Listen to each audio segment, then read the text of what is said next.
Buenas tardes. El tema de la próxima presentación es barras de acero galvanizado en hormigón armado. Nuestra disertante es la ingeniera Liliana Berardo. Liliana es ingeniera química, especialista en materiales metálicos y corrosión. Se capacitó en el Instituto BAM de Berlín, Alemania, en corrosión y protección catódica de aceros en hormigón armado. Desempeña tareas de asistencia técnica e investigación y desarrollo en el INTI, en integridad y corrosión de materiales metálicos, nuevos materiales y sistemas de protección, y en el desarrollo de nuevas técnicas de medición y monitoreo de la corrosión. Es docente de la Universidad Nacional de San Martín y tiene a cargo cursos de posgrado de protección anticorrosiva en la UTN Regional Buenos Aires. Es integrante de comités técnicos de IRAM y representante de INTI ante la Comisión de Integridad del Instituto Argentino de Petróleo y Gas. Adelante, Liliana. Buenas tardes y muchas gracias. Gracias, Jorge, por la introducción y buenas tardes a todos. Bueno, estoy hablando en un ámbito que puede resultar extraño para alguien que se especializa en metales, pero yo miro los metales desde el lado de la superficie del metal, y como en hormigón armado estamos hablando de un hormigón que interacciona con un metal y hay una superficie de contacto, es por eso que me pareció interesante venir a charlar hoy sobre qué le puede pasar a esa barra de acero dentro del hormigón y qué podemos hacer como para mejorar el desempeño y poder trabajar con estructuras de hormigón armado que cumplan con el objetivo para el cual fueron diseñadas. A ver, cuando uno empieza a pensar en estructuras de hormigón armado, piensa en estructuras que tienen que tener una vida prolongada. Y según los últimos conceptos de durabilidad que hay en el mundo, viene cambiando ese criterio, y desde un punto de vista de la sostenibilidad ambiental se está tendiendo a que las estructuras que en un pasado se diseñaban para 50, 60 años de duración, en este momento se estén pensando en estructuras que pueden llegar a los 100 años. Bueno, eso está todo correcto en la medida que el hormigón se desempeñe tal cual fue diseñado con la tecnología del hormigón correspondiente y la barra de acero dentro del hormigón esté en contacto con este ambiente que le tocó vivir, que es el hormigón, en un estado más o menos estable y constante en el tiempo. El problema es que ese acero se puede corroer. Y ese acero se puede corroer hasta tal punto que es uno de los problemas más frecuentes que afecta la durabilidad y la integridad de las estructuras de hormigón. Por eso es que hoy los invito a que hablemos un poco de la corrosión y del deterioro de las armaduras. Si lo miramos desde el lado del hormigón, el hormigón en sí mismo es un material compuesto que está formado, bueno, por un árido, por aglomerantes, por agregados finos, gruesos, agua, y todo ese conjunto de materiales le da una característica que al reaccionar estos compuestos y tratándose, dan un ambiente con un elevado pH, muy alcalino. A la vez, un ambiente poroso, porque a medida que esa reacción se va llevando a cabo y el proceso de hidratación va progresando, se va generando una red de poros. Entonces, si nosotros pensamos el hormigón, no es una masa sólida, compacta, continua, sino que es como, podemos asimilarlo a una esponja, con poros, microporos, en red, interconectados entre sí, que permite la movilidad de elementos y de compuestos químicos en su interior. Y vaya paradoja, ¿no? Que esta gran propiedad que tiene el hormigón, que es su elevada alcalinidad y que le da una protección enorme contra la corrosión al acero, al carbono, es una de las características que lo hace vulnerable.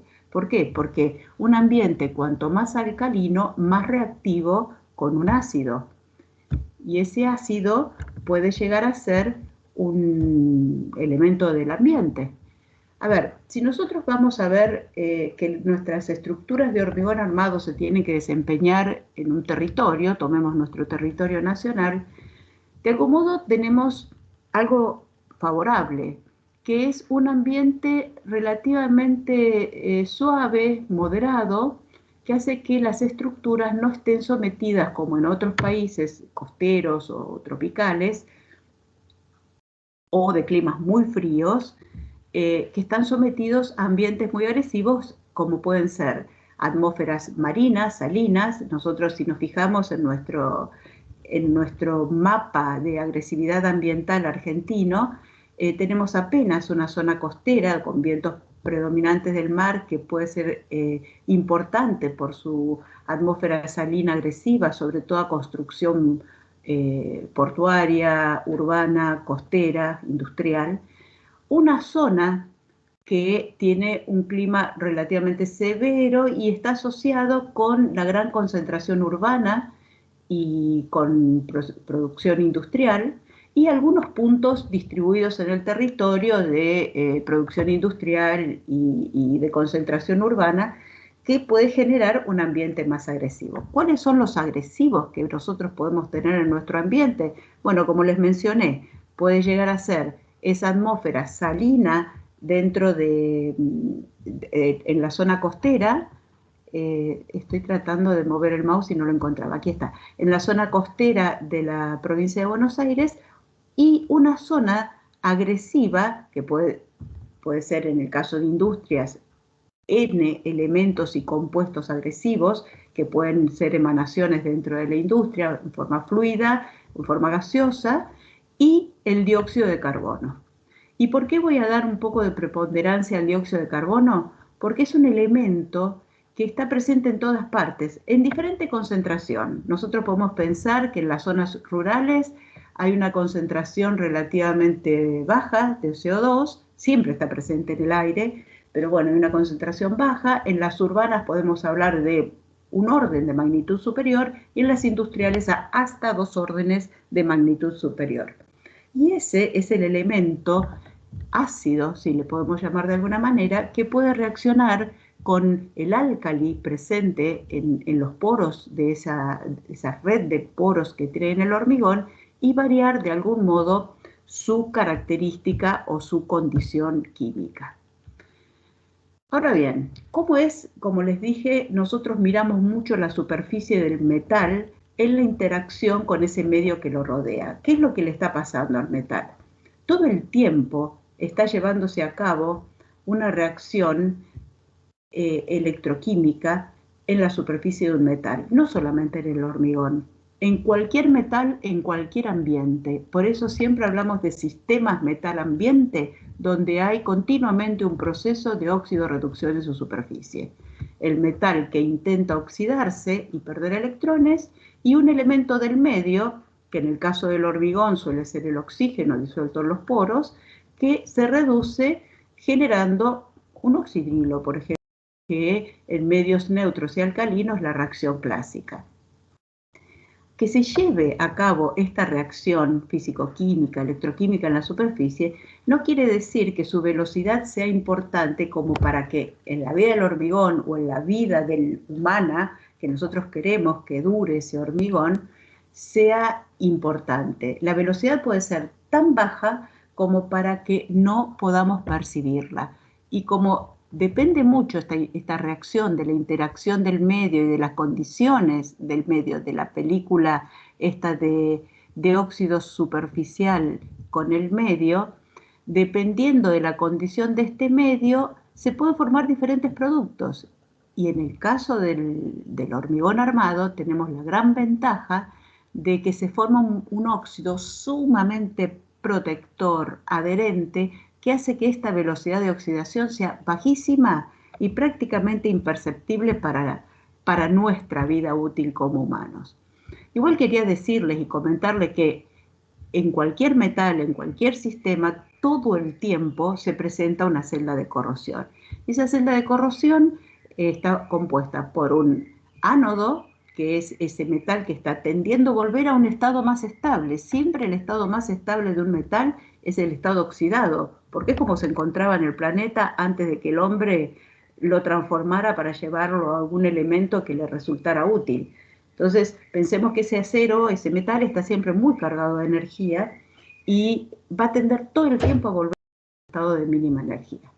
Un cátodo, que va a ser el que lo acompañe en esa reacción, como vimos puede ser la reducción del oxígeno, un conductor iónico que se va a encargar de transportar los electrones entre el ánodo y el cátodo, y un conductor electrónico, perdón, al revés, el electrónico el que se encarga de transportar los electrones, y un iónico que se va a encargar de transportar la masa, esos iones que se van oxidando o reduciendo. ¿Qué les quiero decir con esto? Que esa celda así dibujada en forma general la podemos transportar al hormigón y aquí vemos que tenemos un ánodo, que es el metal tendiendo a oxidarse, un cátodo, que es el oxígeno disuelto en los poros que se van a querer reducir, un conductor de electrones, el que se encarga de llevar los electrones entre una y otra región, que es el metal, y esa red de poros del hormigón que se va a encargar de que se movilice la masa esa que se va oxidando o se va reduciendo. Hasta ahora vimos que el sistema es un fenómeno, porque se comporta de tal manera que esa película, como dijimos, es estable, inalterable, perdurable en el tiempo. Pero la realidad es que el acero se corroe. ¿Cuáles pueden ser las causas? Bueno, que la tecnología del hormigón no sea la adecuada, tanto en diseño como fabricación, que la instalación, el colado tampoco sea adecuado, y que se contamine con el ambiente, ya sea por el CO2, carbonatándose el hormigón, o por las sales presentes, entre ellas menciono el cloruro, porque es el que más habitualmente y más agresivo es.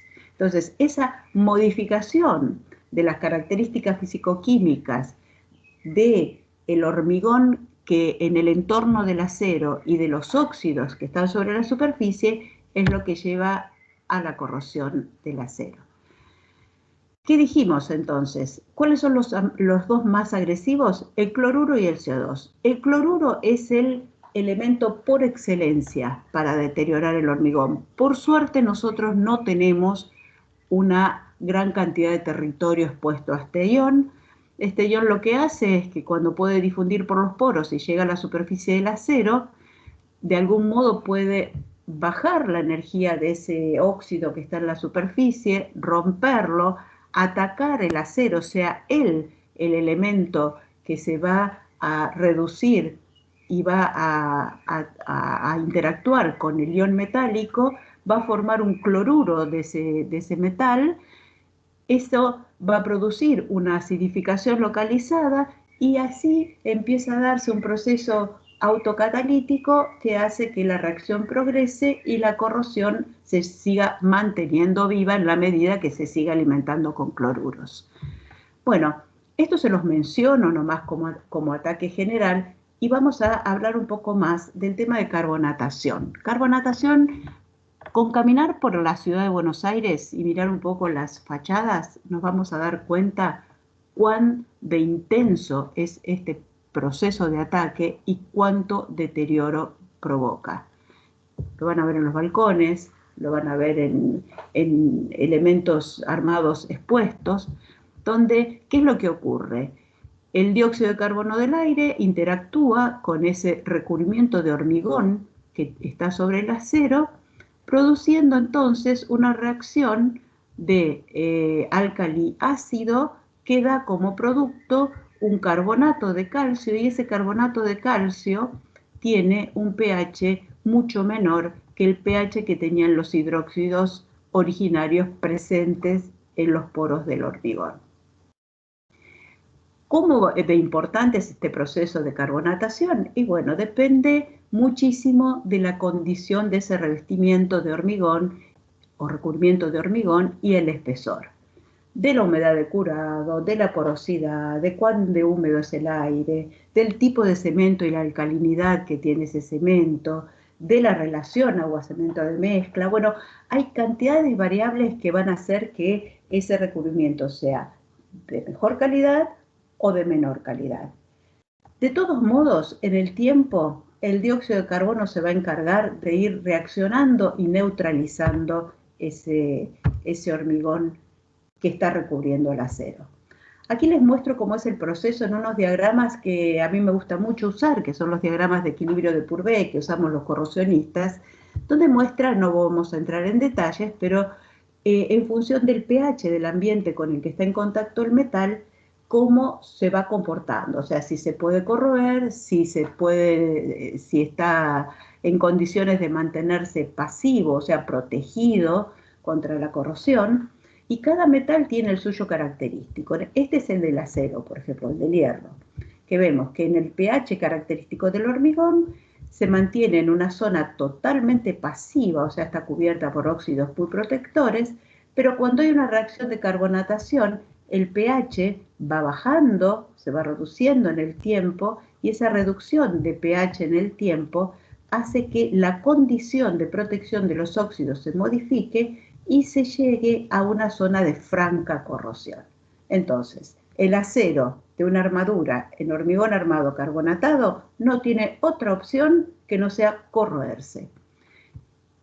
Y yo acá les muestro un gráfico más o menos para que tengan una idea de volúmenes relativos del volumen que ocupa el acero original, tomándolo como unidad, un óxido de hierro que puede llegar a duplicar el volumen que tenía el acero original en el caso de que no esté hidratado, duplicar la masa de acero consumida, no duplicar el tamaño de la barra, ¿no? Y a medida que esos óxidos se van hidratando y va disminuyendo el pH, van aumentando el volumen, y esto es lo que a ustedes más les afecta la integridad de la estructura. Ese óxido puede llegar a tener 6 veces el volumen que tenía esa masa de hierro, esa película superficial de hierro, y como sabemos bien que en este elemento o este material compuesto que es el hormigón armado se complementan el acero teniendo una resistencia a la tracción y el hormigón a la compresión, el hormigón no tiene ningún tipo de resistencia a una tracción, y en presencia de un óxido tan expansivo lo que hace es liberar energía de algún modo, y lo hace fisurándose. Entonces, si queremos ver cómo es el progreso del deterioro de una estructura cuando empieza a bajar el pH, bueno, empiezan a aparecer esa película que les dije que tenía óxidos protectores, empieza a ser reemplazada por óxidos que son, ya al ver el cambio de color y el volumen podemos dar cuenta que son menos protectores. Si el pH bajo se mantiene, va ocupando toda la superficie, va consumiendo material, haciéndose más intenso. Ese material ya tiene un volumen, el material de óxidos, un volumen lo suficientemente elevado como para comenzar a fisurar el entorno. Esa fisuración va a ser cada vez mayor en la medida que los óxidos vayan progresando, hasta llegar a esas fisuras a la superficie del elemento armado y ver esta manifestación que, como verán, cuando llega a ese estado es porque la barra ya ha sufrido un deterioro importante. Entonces, esa grieta iniciada sobre la barra y que termina sobre la superficie de la estructura, ha sufrido un proceso bien asociado al crecimiento de los óxidos de hierro, siempre del hierro estamos hablando, y puede llevar a una estructura suficientemente dañada como para que tengamos que intervenir y hacer una reparación si es que lo queremos aumentar la vida útil o llevar la vida útil de la estructura a lo que tenía en su etapa como se lo había pensado en su etapa de diseño. Esto sabemos que tiene un costo muy elevado, muy elevado. Cuando se trata de reparar estructuras de hormigón armado tenemos que pensar en unos cuantos pesos. Por lo tanto, es muy importante trabajar en la prevención de ese proceso. Y aquí rápidamente les muestro una foto de cómo el proceso puede atacar desde un mínimo componente, como puede ser un balaustro, hasta ir progresando, desprendiendo un recubrimiento o hasta comprometiendo una estructura como puede ser una losa. Si vamos a seguir, como mencioné bien al principio de la charla, en una actividad económica como la mayoría de las actividades económicas en este momento, que intentan ser sustentables con el medio ambiente, de manera tal de que todo lo que entre en actividad tenga la mayor vida útil posible y necesite la menor intervención, en este caso como costos de reparación, y eso significa dinero, por supuesto que la construcción civil está totalmente involucrada y podemos hacer mucho para trabajar en esto. Y esto es el objetivo de un poco de esta charla, ¿no? Que la manera de trabajar es empezar en la prevención, no esperar a tener que trabajar en la acción o en la reparación. Bueno, las clásicas y las que todos conocen es respetar los códigos, usar técnicas de preparación y de diseño de hormigón adecuadas al ambiente donde se tiene que exponer la estructura, trabajar con mano de obra capacitada, inspeccionar y controlar las etapas de preparación de obra y hormigoneado. Y además, en lo posible, utilizar técnicas adicionales de protección. Esas técnicas adicionales de protección, cuando hablamos de conceptos de mayor durabilidad, mayor vida útil y sustentabilidad, son muy importantes.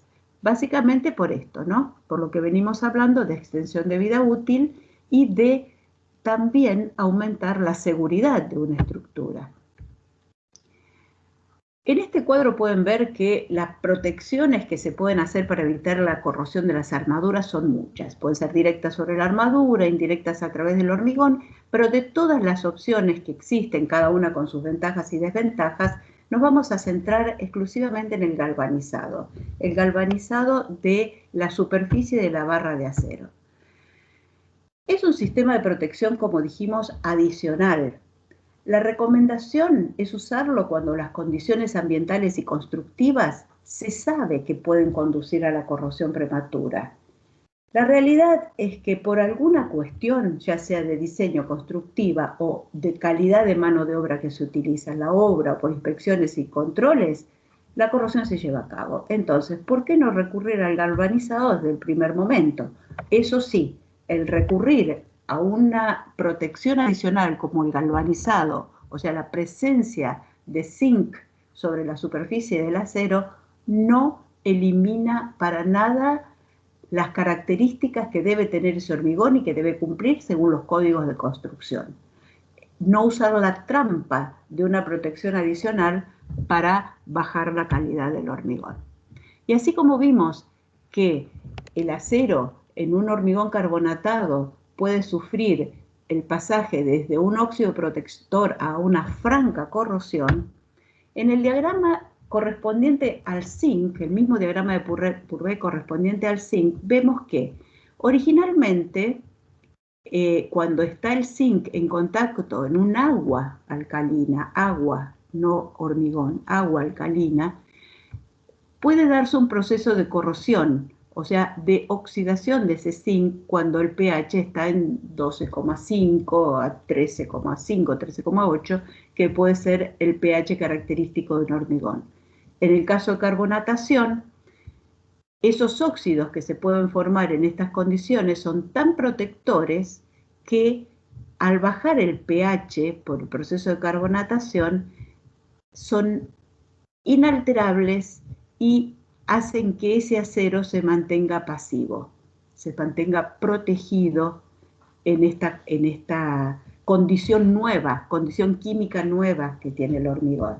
Con una ventaja adicional, los productos estos que se forman por oxidación del zinc son blancos y no son tan voluminosos como los que se forman en el caso de oxidación del hierro.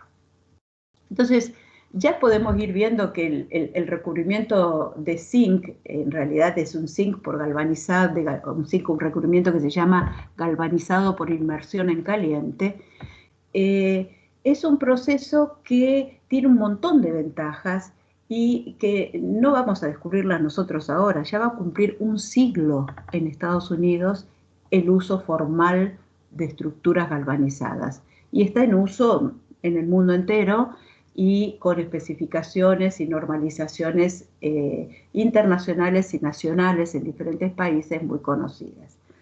Bueno, no tiene sentido que les vaya leyendo cada uno de los puntos que quise destacar acá, pero al mostrarles cuál era la ventaja de esos productos de oxidación que se producen sobre el zinc, ya vemos que el riesgo de fisuración y de mancha de óxido en la superficie del hormigón no lo vamos a tener.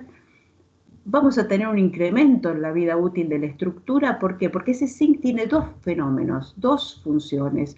Uno es el efecto barrera, que es el efecto que tiene esa capa adicional de metal que va a tener que ser consumida antes de llegar al acero, que es el que le da digamos, el componente estructural dentro de la obra, y un efecto de protección catódica, que en caso del agresivo va a ser el zinc, el que se va a disolver a expensas del acero. Y además tiene una ventaja adicional. ¿Cuántas veces se arma el acero y se demora un poco hasta el hormigoneado, y cuando se va a hormigonear se ven esas barras totalmente de acero, totalmente enrojecidas, corroídas por la acción del ambiente, la humedad, el CO2 del ambiente? Mientras que cuando está ese galvanizado, el galvanizado tiene una resistencia muy buena a la corrosión del ambiente y de ese modo hace que ejerza una protección temporal hasta que se haga el hormigoneado de la obra.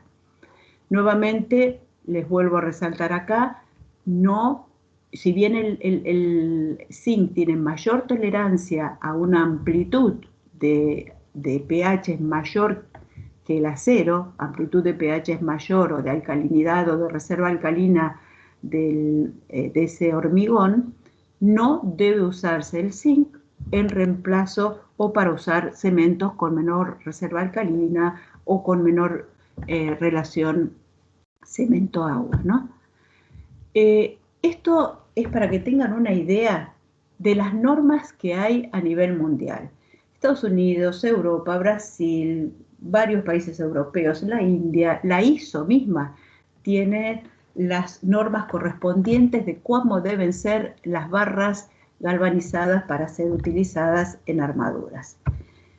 Y Argentina, este signo no significa que desconozcamos cuáles son las normas argentinas. Significa que Argentina no tiene ninguna normativa. No tiene normativa y no tiene experiencia en el uso de acero galvanizado. Por lo tanto, si vamos a ver cuáles son las vacancias con las que nos encontramos en nuestro país respecto al uso de acero galvanizado, vemos que la gran vacancia, sobre todo para una estructura armada, que es en la construcción una actividad muy regulada, muy normada, no tenemos una referencia como para trabajar, o al menos una referencia nacional como para trabajar con acero galvanizado. No hay experiencias nacionales en cuanto a usar la armadura, la barra esa que se coloca en obra galvanizada. No parecería haber mucha intención de innovar en estas estructuras y hacerse de este modo, de apropiarse del concepto de sustentabilidad que venimos hablando. Y quizás la falta de conocimiento de que realmente el galvanizado es una opción conocida, súper experimentada en el mundo y muy disponible como para poder trabajar en estructuras que tengan una mayor durabilidad. Y quiero resaltar de que quizás tanto yo con la función que creo cumplir hoy en esta pequeña presentación, o cualquiera de ustedes que estén relacionados tanto con el galvanizado como con la durabilidad de estructuras armadas, es comenzar por esta etapa, por la de difusión y capacitación, para que aquel usuario, aquel que tenga que comenzar a trabajar, pueda realmente animarse a innovar y a generar una experiencia nacional, mínimamente basada en la normativa internacional, que nos lleve a contar luego con una normativa nacional. Creo que estas son etapas que están vacantes y que hay capacidades intelectuales y de experiencias en el país como para recorrer este camino y poder llegar a tener nosotros nuestras propias reglas. Y ahora, antes de finalizar, en un par de transparencias, lo que quería era de algún modo resaltar cuáles son las características constructivas, las ventajas constructivas de la armadura de acero galvanizado por inmersión en caliente, y rápidamente se las menciono, como son que el acero se puede, discúlpenme, que quise sacar un cartelito y me fui a otro slide, que el acero se puede galvanizar con la geometría que uno quiere usarlo en destino, o galvanizar la barra recta y después doblarla en destino, aunque tenga ese recubrimiento metálico, que no modifica las propiedades del metal base, las propiedades mecánicas del metal base, que se puede soldar igual que se suelda el material base, que se puede transportar y manipular como una armadura convencional, como una barra de acero convencional, que en caso que haya que hacer cortes, reparaciones, que se haya dañado por alguna cuestión, AICTM tiene previsto cuáles son los métodos que se pueden utilizar para reparar en obra, como puede ser cubrir con recargue de zinc fundido, proyectar zinc en frío, pintar con pinturas ricas en zinc, por ejemplo, que además, como les decía hoy, tiene doble función, ese zinc, barrera y protección catódica, y que puede proteger a esas barras de acero en la estructura previo al hormigoneado. Y que además,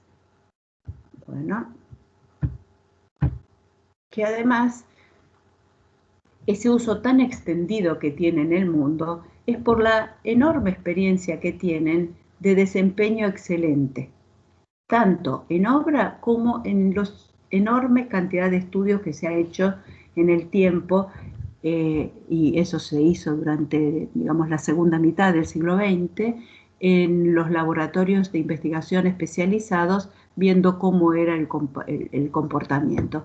Y la realidad es que la ventaja comparativa respecto al acero es muy grande. Y aquí tienen un montón de cuáles son esas ventajas. Primero, es que se usa exactamente igual que la barra convencional. No tienen que hacer ningún estudio ni cálculo adicional. Que el incremento en costos del proyecto anda aproximadamente en un 0,2%. Que si bien la barra galvanizada puede llegar a salir unas...